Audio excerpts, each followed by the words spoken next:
There is no bigger story tonight than the President's fifth State of the Nation address. Hindi ako pangulo ng aking pamilya. Hindi ako pangulo ng aking kaibigan.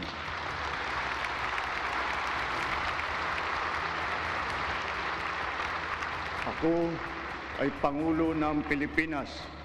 PBBM says a barrage of cases is set to be filed against his cousin, former Speaker Martin Romualdez. That's over the flood control scam, the highlight of his SONA last year. Most applauded parts of the president's speech had to do with taxes and power charges, gut issues Filipinos have repeatedly complained about. Then, there's also mention of the controversial Pax Silica initiative, a supposedly power and water-hungry AI hub in Tarlac, seen by critics as anti-farmer and community. The Pax Silica Industrial Hub will create an ecosystem that will have AI at its core. It will bring quality jobs to our people, accelerate our industrial competitiveness, and revitalize our economy. Finally, President Marcos addresses the tug-of-war over the West Philippine Sea, saying Filipinos are not a racist, greedy, or lying race. Sa mga pang-aalipusta, hindi tayo matitinag. Sa manlulupig, hindi tayo pasisiil.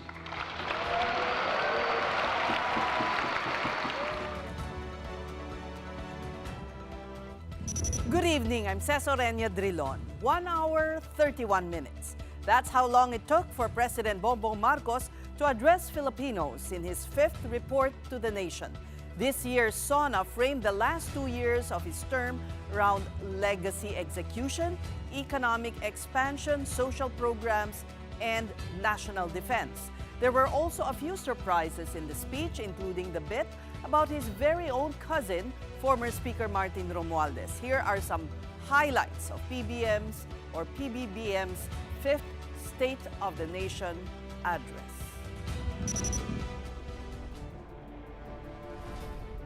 Isang taon na ang nakalipas mula noong huli akong tumayo rito upang ilantad ang katiwalian na nadiskubre namin sa mga flood control project. At dumating na tayo sa punto na ayon sa Ombudsman ay malapit na ang paghain ng patong-patong na kaso laban sa dating Speaker. Masakit man sa akin ito, ngunit kailangan nating gawin ang tama. Hindi ako pangulo ng aking pamilya. Hindi ako pangulo ng aking kaibigan.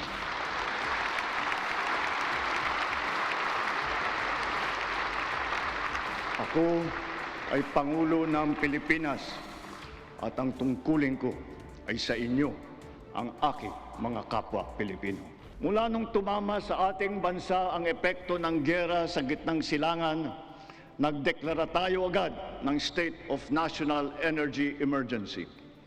Iisa ang ating misyon, uplift, ang iahon ng ating nahihirapang mga mamamayan. Natiyak nating sapat ang supply ng langis para sa ating pangangailangan. Sa kooperasyon ng ating mga kumpanya ng langis, hindi naging biglaan ang pagtaas ng presyo ng petrolyo. Kumilos agad tayo upang pigilan ang mabilis na pagtaas ng presyo ng bilihin. Patuloy pa rin ang programang Benteng Bigas Meron Na. Ang mahigit 800 nating kadiwa ay nasa buong Pilipinas ay sabay pa rin nakakatulong sa mga namimili at sa mga magsasaka at mangingisda na direktang nakakapagtinda ng kanilang mga produkto. Ang sektor ng transportasyon ang pinakamatinding tinamaan ng epekto ng krisis. Super, operator, pasahero, manggagawa o negosyo man. Lahat ay umaray sa matarik na pagtaas ng presyo ng produktong petrolyo. Ngunit hindi natin kayang hayaan tumigil o maantala ito dahil ito ang nagsisilbing piston ng ating ekonomiya. Hindi natin kaliligtaan ang ating mga manggagawang Pilipino, lalo na ang mga middle class, pati na ang mga maliliit na negosyo. Kaya bilang natatanging proteksyon sa kanila at para mas mapakinabangan nila ang pinaghirapan nilang kita, nananawagan ako sa Kongreso upang maipasa ang batas na magbibigay ng bahagyang ginhawa para sa ating bayaring buwis. We have moved on from the reactive approach. Now we are not only proactive, but predictive as well. Pushing the envelope further, perhaps it is time for us to revisit nuclear energy production. At kung pagbawas ng presyo ang usapan, sa aking palagay, panahon na para tanggalin na natin ang systems loss na pinapasa sa consumer.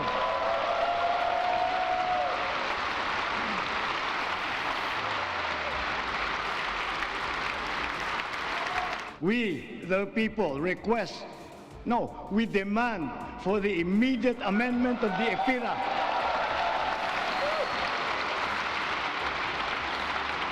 And to prohibit charging systems lost against consumers, including the value-added tax thereon. Sa mga magulang at kaanak ng mga nasawit at nasaktan dahil sa nangyaring karahasan sa mga paaralan, tanggapin po ninyo ang aming taimtim na pakikiramay. Sa nalalabing 2 taon ng administrasyon, tatapusin natin ang mga nasimulan at tutuparin ang ating pangako sa sambayanan.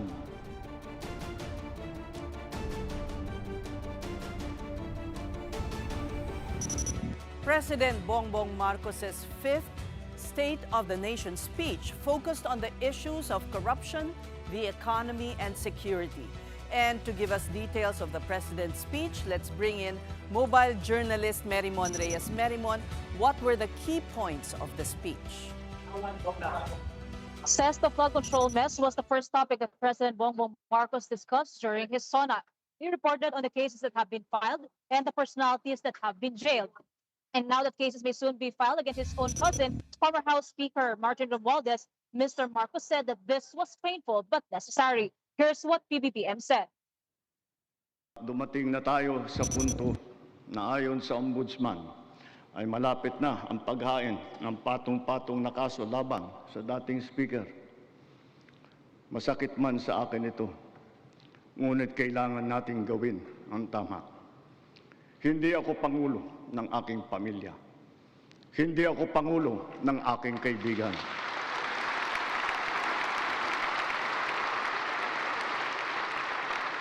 Ako ay pangulo ng Pilipinas. Says the president also highlighted other individuals charged in connection with the flood control scandal. He also said the government has recovered 25 billion pesos worth of money and assets from those accused of corruption. Meantime, there were quite a number of statements from the president which drew applause from those in attendance at the Batasang Pambansa. Among them were tax relief and exemptions for workers, small businesses, and even those with unpaid taxes. PBBM said he wants to raise the annual income tax exemption from the current 250,000 pesos to 350,000 pesos. Let's listen to that soundbite.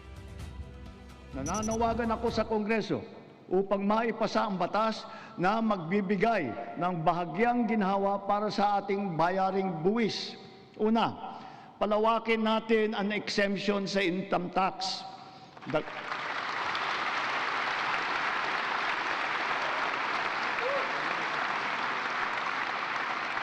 Dagdagan natin ang mga manggagawang malilibre sa buwis sa kanilang kita.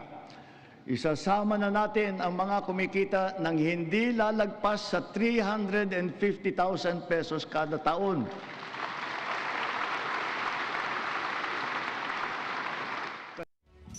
Says President Marcos also discussed the current high cost of electricity, which received a standing ovation. PBBM called for the removal of systems loss charges from electricity bills. This refers to electricity that enters the transmission or distribution network but is not sold or billed as actual customer consumption. President Marcos wants consumers to pay only for the electricity that they actually use. Let's take a listen. Kung pagbawas ng presyo ang usapan, sa aking palagay, panahon na para tanggalin na natin ang systems loss na pinapasa sa consumer. Pinapasa ito sa consumer at kinakarga sa bill na pinapatungan pa ng value-added tax. Hindi naman kasalanan ng consumer kung bakit nagkaroon ng systems loss. Kaya hindi naman tama na kailangan sila pa ang pagbabayarin dito. We demand for the immediate amendment of the EPIRA.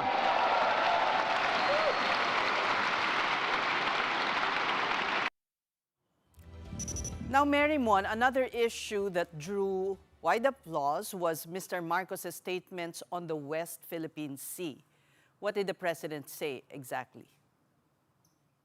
Says President Marcos took an apparent swipe at China's recent propaganda video against Filipinos. He touted his administration's continued assertion of Philippine sovereignty and rejection of foreign disinformation campaigns on the disputed waters. PBBM stated that the Philippines will continue to uphold the 2016 Arbitral Award and that Filipinos will not give in to threats and intimidation. Here's what the president said. Mga kapwa kong Pilipino, sa ganitong mga banta sa ating seguridad, sa loob at sa labas ng bansa, tayo'y tumindig ng taas noo at magkapit-bisig. Dahil tayo man ay magkakaiba sa maraming bagay, iisa lang tayong lahi. Tayong lahat ay Pilipino, Pilipino sa diwa, Pilipino sa dugo. Now, Mary Mon, the question is, can the president fulfill all of his promises in the remaining 2 years, or rather, the remaining 2 years of his term? Well, says PBBM vows to finish what his administration has started and will be fulfilling his promises to the Filipino people. Let's listen to a part of what the president said. Sa nalalabing 2 taon ng administrasyon, tatapusin natin ang mga nasimulan at tutuparin ang ating pangako sa sambayanan. My beloved countrymen, let us continue the work that we have started. We do this for our future. We can but do this because we love our country and we love our people. All right, that was mobile journalist Mary Mon Reyes there reporting live from the Batasang Pambansa. Now let's discuss the president's SONA further with political scientist Cleve Arguelles, who joins us tonight. Good evening to you, Cleve. Thank you for coming over to the studio. Good evening, Cez. Thank you for having me tonight. Let's go to the good points. Good news muna. What do you think resonated and what is realistic and achievable among the promises made? Yeah, well, I think a key focus of the president's address this afternoon was what I would call a set of easy political wins. Expanded Low-hanging fruit. Low-hanging fruits, right? I mean, he's coming from a very low approval rating. He needs to court public approval, right? So he promised expanded ayuda. There's tax relief. There's lower taxes also for small businesses. And then, of course, there's that proposal to end the charging of the system's loss on the part of the consumers, right? And definitely, this is something that the public would welcome, would embrace. This has broad political appeal. So this is an easy win for President Marcos. Plus, he spoke mostly in Filipino, which I think he's never really done, maybe smattering of phrases, pero not the whole speech. Ito, halos Filipino. The way I would describe it nga is doing a Pinoy, because Pinoy is known for his Tagalog SONA, but also doing a bit of like Estrada. Because at the beginning of his speech, he had this line na, you know, hindi lang ako pangulo of my family, I'm not only the president of my family, I'm the president of this country, di ba? Which reminded me of walang kamag-anak, walang kaibigan. Pero you can Erap, remember right? the oratory of Erap when he said that. Yeah. Well, artista kasi siya. Oo. Pero nangyari ba yun? Hindi. Diba? Yes, and hopefully he's not. This is not a premonition. I hope so because I hope it's not a premonition. Yeah. What happened with Erap was the reverse. Yeah. Yeah. But he's probably really doing it again because he needs to talk to the public. Going into this SONA, my expectation was that, yes, of course, the president will talk about his achievements and he will be talking about his promises. But I think the more important part is that he has to talk to the people. Do we still need to trust you in the remaining 2 years? Are you going to govern for us still? What's the story or legacy of your administration? Kasi bitin hindi pa iniimbestigahan pa lang, wala pang charges unlike the others, and there's in his audience congressmen, wala pa. Wala pang na kukulong. And that's probably one of the rarest, or not rarest, but actually one of the weirdest moments, I'd say, because you have this entire chamber applauding to the president because he has announced that he's willing to pursue charges against his own cousin, right? But it's also the former speaker, and the former speaker was enabled by this house, by this entire House of Representatives, right? But I think this is also another... So, kaplastikan. Pwede. But I was actually surprised because I think coming into this SONA as well, because that expose of the president in the last year's SONA actually backfired, right? And damaged his administration. I actually thought that he would be minimizing, downplaying the flood control corruption. But he started with it, no? And promised the head of the could also alienate Filipinos despite low approval ratings, despite allegations of being lame. Wants to continue writing the story of the legacy of the administration. And that's very surprising for me. You thought he would look defeated? Yeah. Actually, also, when they were talking about the preparations for this SONA, they were saying it's going to be quiet, dignified. And I thought they were preparing the public for, yun nga, medyo defeated president. Para low lang ang expectations nila. Remember, President Gloria Arroyo's saying that I still have a final act. There are still things that are within my powers, and I promise you, I'll try to rescue my president. We are no longer reactive, may pag-amin. Di ba? Yeah. We are now proactive and even predictive. So, there was an acknowledgement, I guess, because that's the criticism about this presidency. Puro laid back, slow to act, right? Well, that remains to be seen because with the SONA, for example, we talk about the easy political wins, yung mga ayuda, tax reliefs.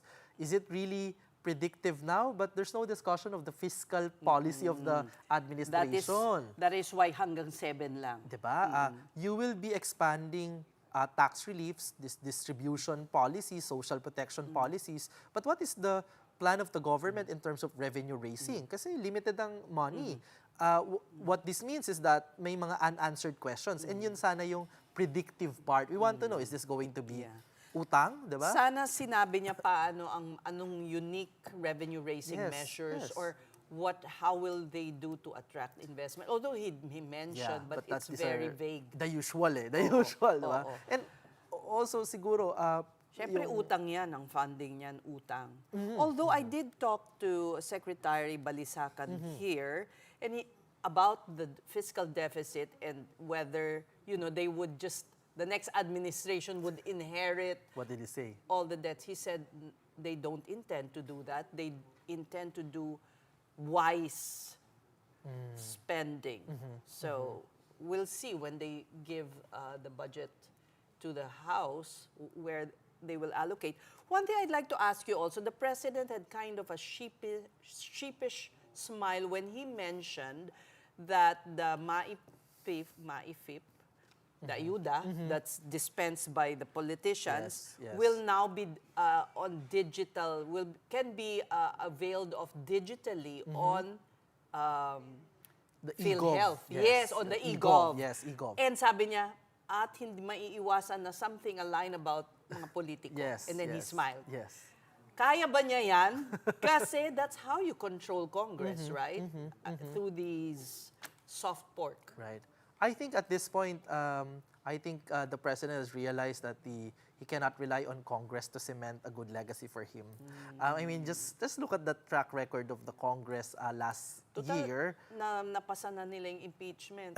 Ano pa bang kailangan and niya also sa kanila? in terms of the legislative agenda, 1 lang two out of all of the legislative priorities of the president last year. And in fact, in this SONA, there's no legislative ambition anymore. I think that's a recognition of the political reality that the president just deciding, ako na bahala. Let me just do it in my own terms. And that's probably Kaya also ayuda. That's probably also true for this, na rather than, because that's the usual route for MAIF. Well, the EPIRA law, don't forget. He asked, rather than the usual route of MAIF, and dito nga nagkaroon ng problema with the previous speaker, with the previous leadership, diba? Kasi this is prone to corruption and prone to pork barrel politics as well. But even the health workers, those who are in the health sector really want that ilagay na yan sa PhilHealth because do you want people lining up, getting all these signatures, hindi ba?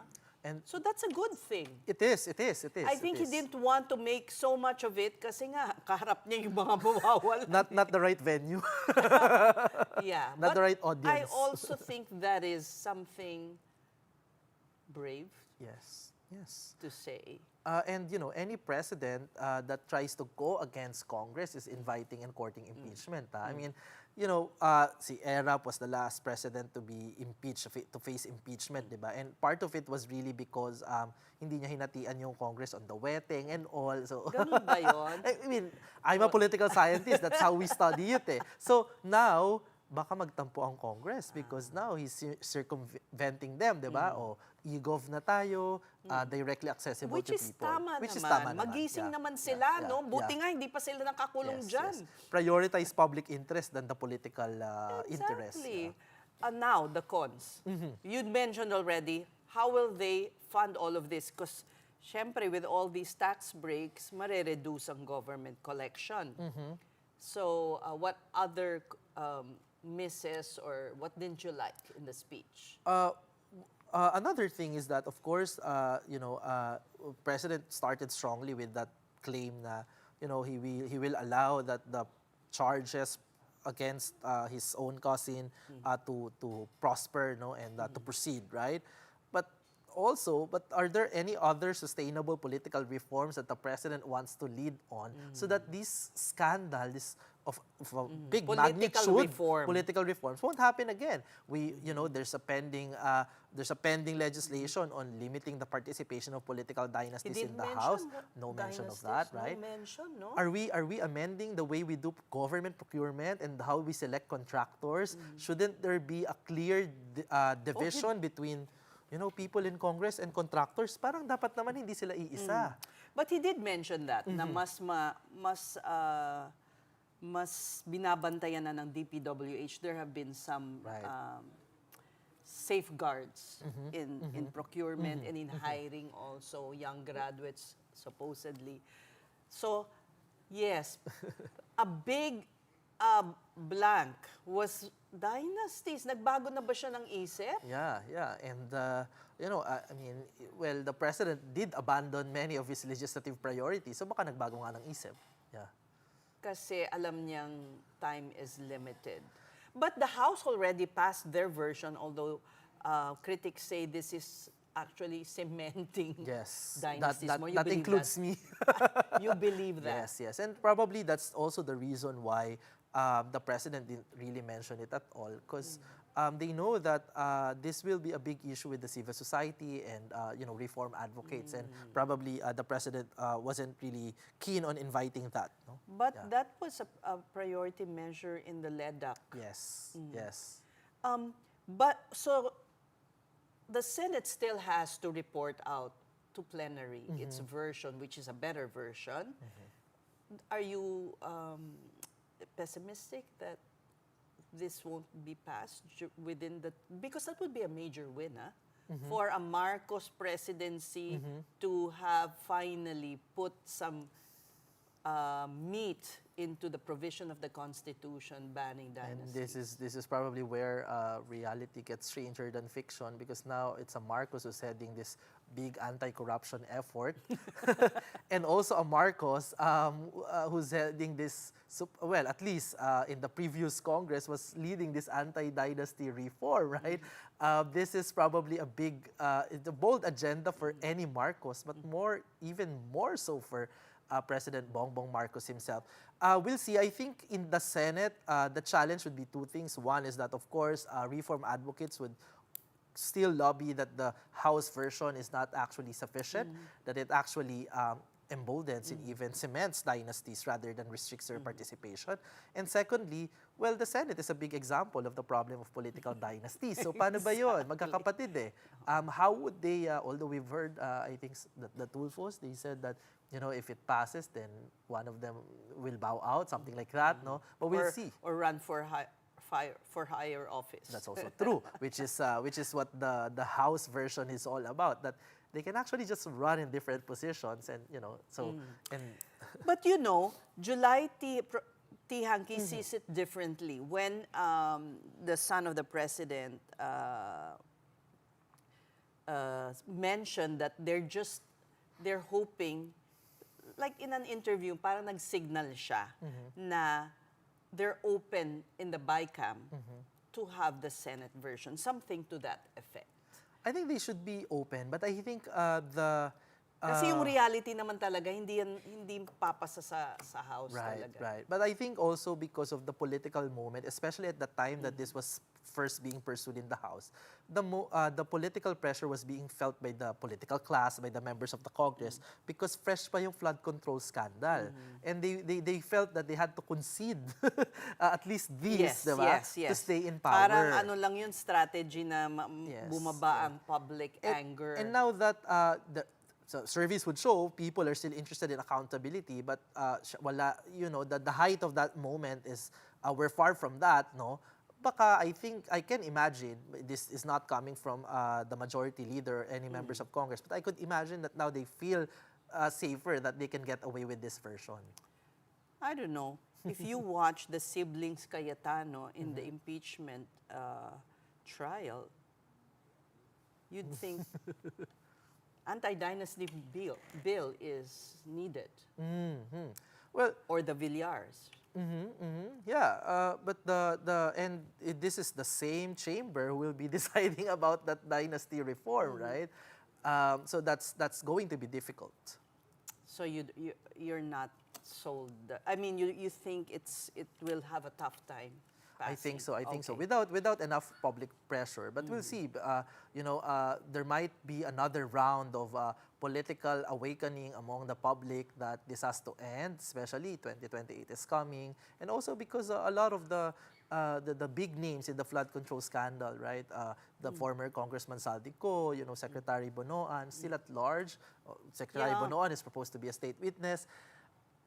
Hopefully the public, will realize that they need to put pressure again, and hopefully that convinces the Senate, because there's 2028, they have to be re-elected, that they have to stand for this anti-dynasty reform. Okay. What else do you feel was very important that was not addressed?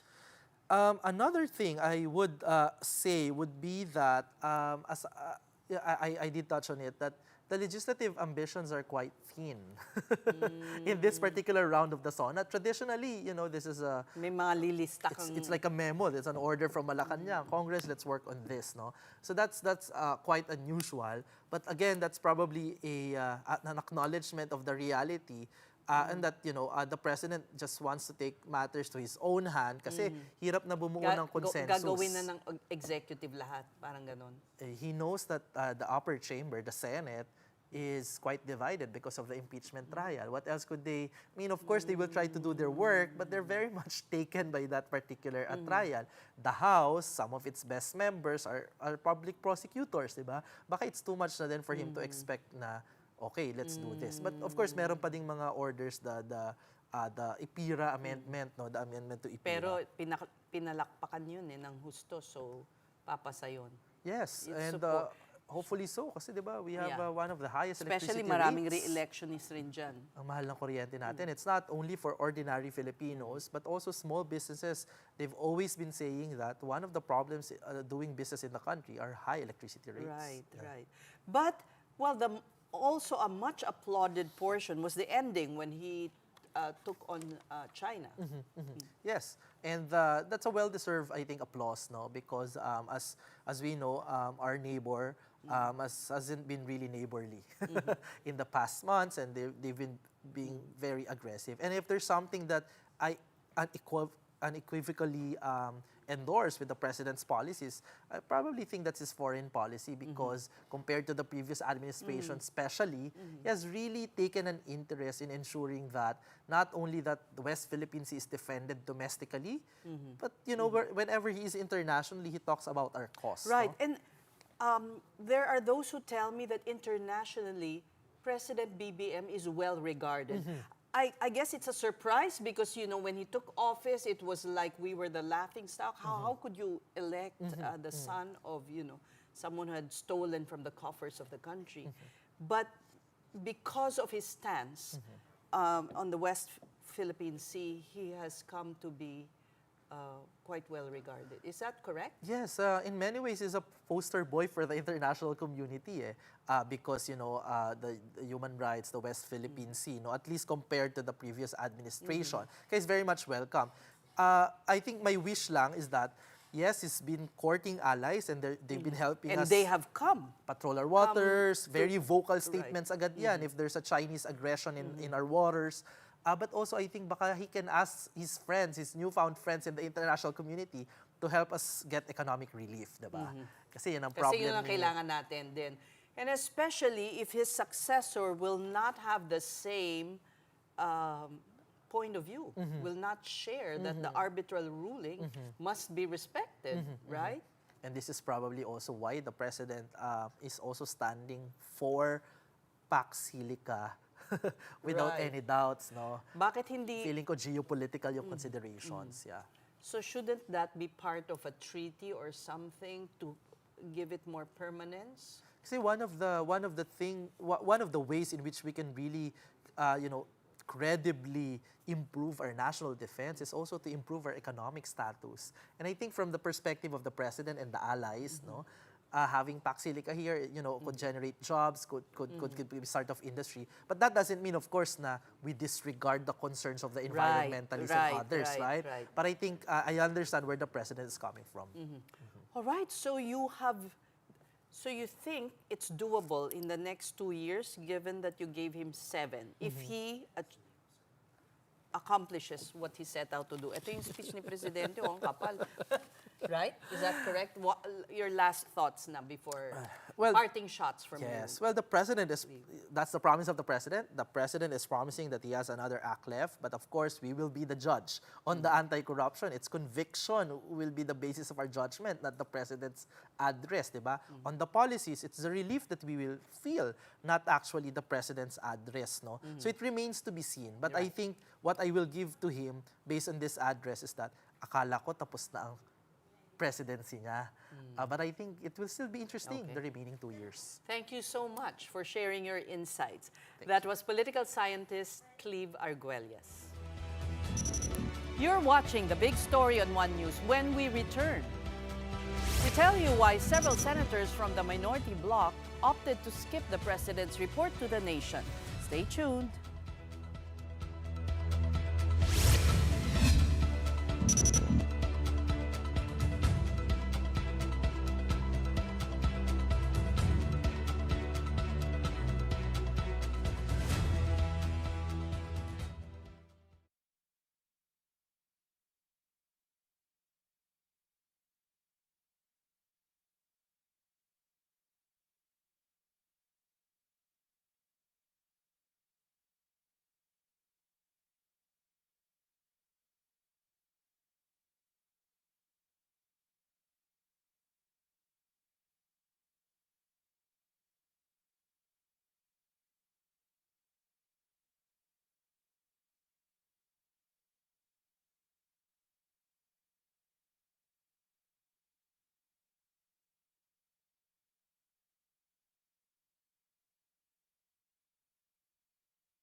Cagayan is both geographically and economically primed to serve as our gateway to space and host the country's first spaceport.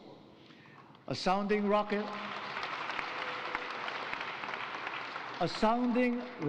launch test is slated for next year. Yes, we are going to launch a rocket into space. This we will do in partnership with a South Korean aerospace company. President Marcos there announcing a space lift-off from up north, the first ever for the Philippines. The rocket launch is set to happen next year in Cagayan, the province seen as the country's gateway to space. Meantime, street actions during today's SONA were a showdown between pro and anti-administration groups.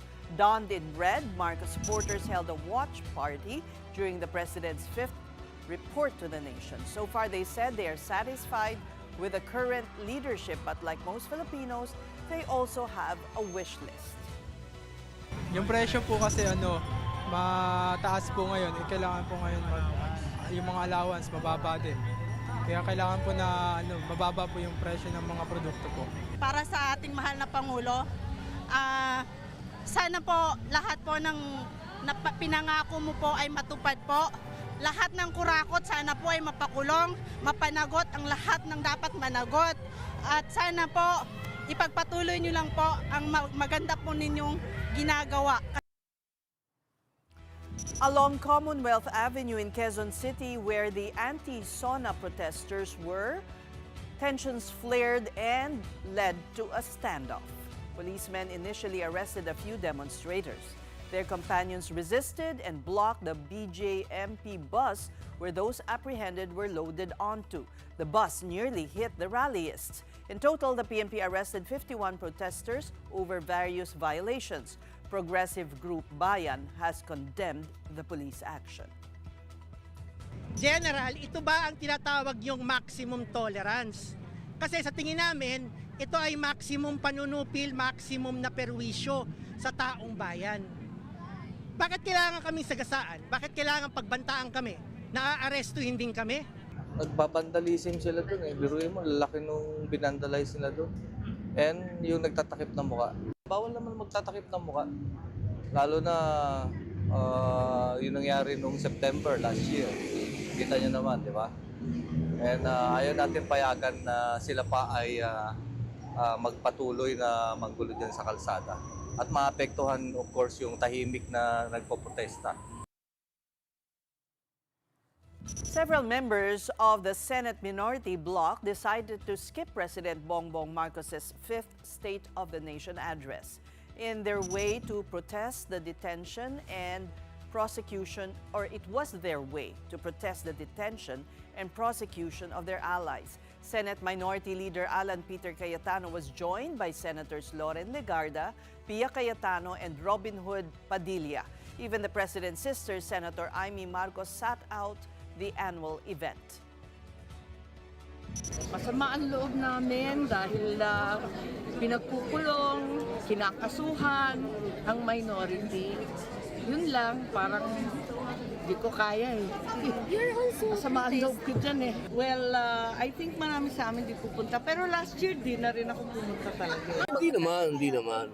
Kasi mas mau-offend ko ang kaibigan ko na Pangulo ng Pilipinas. Kung pumapalakpak lahat, tapos ako'y hindi, mas mau-offend siya. Pagtatayo ang lahat, magbibigay ng standing ovation, sabay ako hindi. Ayaw kong gawin sa kanya yun. Kaibigan ko yun. This is the second straight year that Amy Marcos skipped her brother SONA after also missing it in 2025. Senators Jinggoy Estrada and Rodante Marcoleta were also absent as they remained detained over separate plunder cases. Senator Bato de la Rosa, on the other hand, is still in hiding over an ICC warrant for his arrest. The former Senate President has expressed concern over the state of democracy in the country. It's my simple way of protesting pati sa pagblablak. But I really believe that our democracy is in danger and talagang pag nagsalita ka, target ka bigla. Vice President Sara Duterte was also a no-show at President Marcos' SONA today, despite being invited to attend. The VP is currently on an official trip to Qatar, the United Kingdom, and the Netherlands from July 16 to 31. This is Duterte's third consecutive absence from the president's annual address. The last time VP Sara attended the SONA was in 2023 when she and the chief executive were still political allies. Her absence also comes as she faces an impeachment trial before the Senate. Former House Speaker Martin Romualdez was also absent, skipping the opening of the second regular session of Congress as well. But as you know, he was mentioned in his cousin, the president's speech. Marcos said the ombudsman is expected to file multiple cases against Romualdez in connection with the flood control scandal. The lawmaker's response? PBBM's remark was painful for his family, but he respects it. Romualdez also said he agrees that the right thing to do is to follow the legal process and let the evidence speak for itself. He maintained that he has done nothing wrong. This is a big story in One News, and coming up, PAC Silica figures in the State of the Nation address amid growing uproar over the environmental impact of the AI hub. We have details next.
At kung pagbawas ng presyo ang usapan, sa aking palagay, panahon na para tanggalin na natin ang systems loss na pinapasa sa consumer.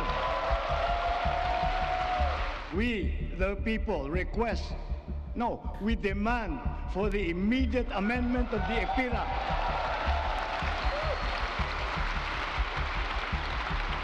And to prohibit charging systems lost against consumers, including the value-added tax thereon. Malapit na ang paghain ng patong-patong na kaso laban sa dating speaker. Masakit man sa akin ito, ngunit kailangan nating gawin ang tama. Hindi ako pangulo ng aking pamilya. Hindi ako pangulo ng aking kaibigan.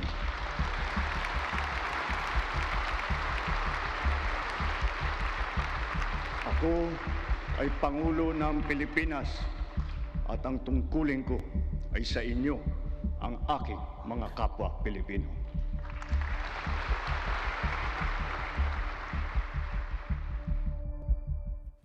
Two separate improvised explosive devices, or IEDs, were discovered early Monday near the Senate and the Department of Justice.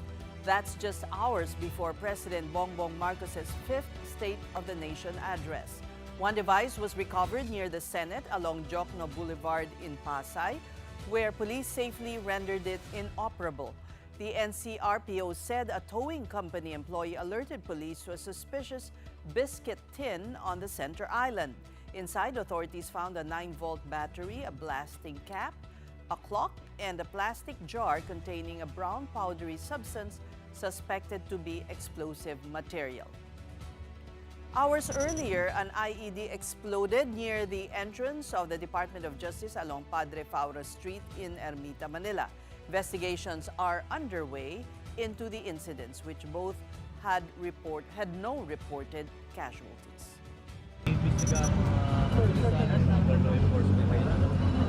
Units, agencies, para matukoy natin at ano ang dahilan, possibility or probability sa pagkaugay. Aside from accomplishments, President Bongbong Marcos also laid down important policy directives during this year's SONA. Among these is the PAC Silica initiative. And telling us about it is mobile journalist Arles de los Santos. Arles. Sinalakay nga din ni Pangulong Bongbong Marcos sa kanyang ikalimang SONA ang mga planong pang-ekonomiya para sa Pilipinas, gaya ng ngayon kontrobersyal na PAC Silica Industrial Hub na isang flagship project ng Amerika na kung saan nga sa Artificial Intelligence o AI at supply chain security nakapokus na itatayo dito sa Pilipinas. Pakinggan natin ang bahagi ng panayam ni talumpati ni Pangulong Bongbong Marcos. Additionally, a product of the 23-member-strong US-led PAC Silica initiative, the PAC Silica Industrial Hub will create an ecosystem that will have AI at its core. It will bring quality jobs to our people, accelerate our industrial competitiveness, and revitalize our economy. Pero hindi binanggit ng Pangulo ang tiyak na hakbang para masiguradong mapangalagaan ang kapaligiran sa lugar. Pangamba kasi ng ilang grupo at eksperto ang posibleng epekto nito sa supply ng tubig at kuryente, maging sa pagmimina nito sa oras na magbukas ito. Samantala, ipinagmalaki rin ni PBBM ang 23 free trade agreements ng Pilipinas sa iba't ibang bahagi at sa iba't ibang mga bansa at hindi rin daw natin kailangang lumayo dahil tuloy-tuloy ang ating pakikipagtulungan sa ating mga kapatid sa ASEAN mula sa supply ng pagkain, petrolyo at digital rules maging ang pagsulong ng diplomasya at pagpapalakas sa ating regional cooperation. Pakinggan natin muli si PBBM. During our chairship of the ASEAN Summit this year, we advocated for greater solidarity and cooperation among ASEAN member states. Together, we found ways to alleviate the dire consequences of the war in the Middle East. Through a united ASEAN and its strong extended network, we have achieved greater security and resilience as a region and as individual nations, more capable of withstanding disruptive events. Binanggit din ng Pangulo Ses ang mga programang pangkalusugan para sa mga Pilipino gaya ng Yakap Program, Gamot Program, pag-aalis ng value-added tax sa higit 2,000 mga gamot.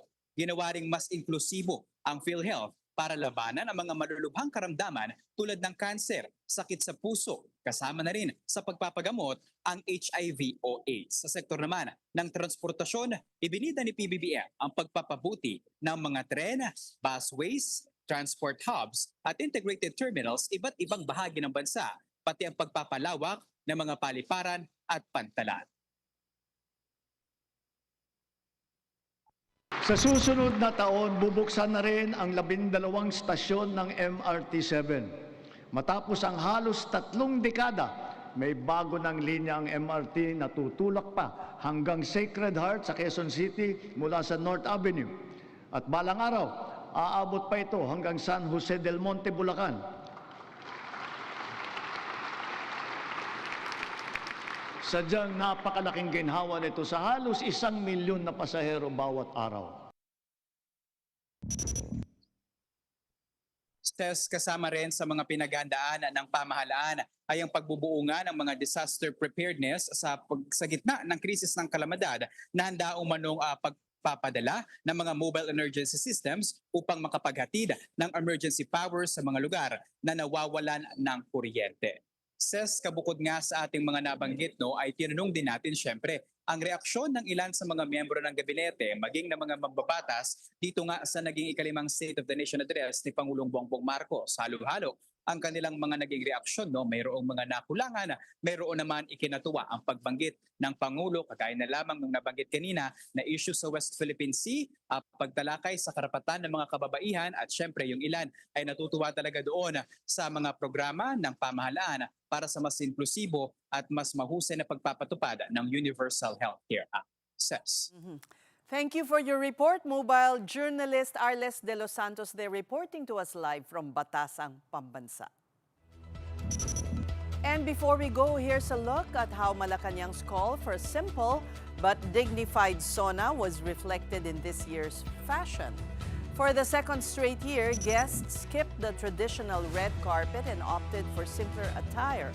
Modern Filipiniana in white and neutral tones took center stage, while men mostly wore the barong Tagalog. First Lady Lisa Araneta Marcos wore an exclusive Michael Leyva Filipiniana. Tutsi Angara chose Rahul Laurel's modern take on the Balintawak, while Senator Risa Ontiveros wore an ivory silk terno by Joe Rubio.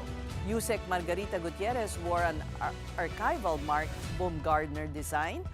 Jocelyn Tulfo toned down her look this year in a tasseled mustard yellow Michael Leyva Filipiniana with emerald earrings. Kabataan Party List Representative Rene Co, meanwhile, incorporated artwork symbolizing the youth's call against corruption. Meanwhile, Senators Alan Peter Cayetano, Pia Cayetano, and Amy Marcos wore black as a form of protest, though they did not attend the President's 5th State of the Nation address. And those are the big stories this Monday, July 27. I'm Ces Orenia Drilon. Kapatid, we are One News, your side all the time. Good night.